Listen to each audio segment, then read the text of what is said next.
টিএমসির মুসলিম বিধায়কদেরকে ছুঁড়ে ফেলে দেবে বিধানসভা থেকে বের করে, কি বলবেন?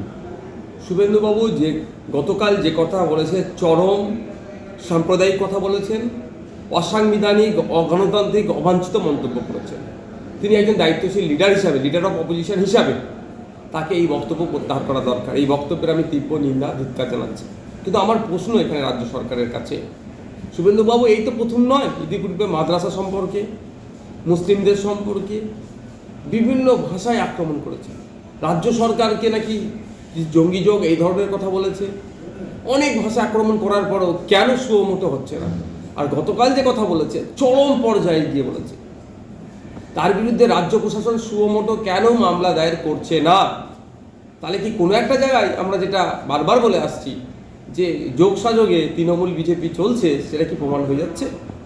কারণ এই ধরনের হিংসাত্মক বক্তব্য দিলে, এই ধরনের অগণতান্ত্রিক বক্তব্য দিলে দুটো ভোট হয়তো ভাগ হবে।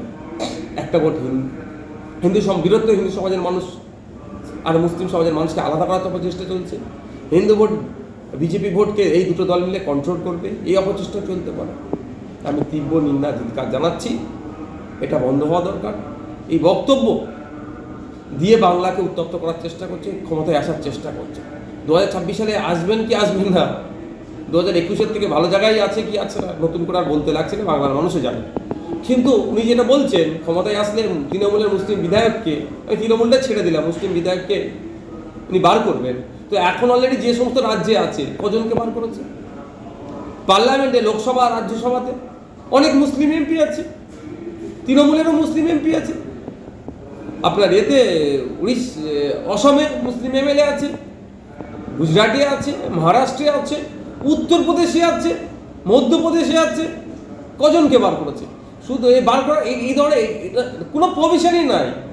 চরম সংবিধান বহির্ভূত কথা বলেছে। উনি জানেন উনি বার করবেন না বা বার করতে পারবেন না, বার করতে এরকমভাবে বার করা যায় না। শুধুমাত্র 26কে সামনে রেখে এই ধরনের মন্তব্যগুলো করছে।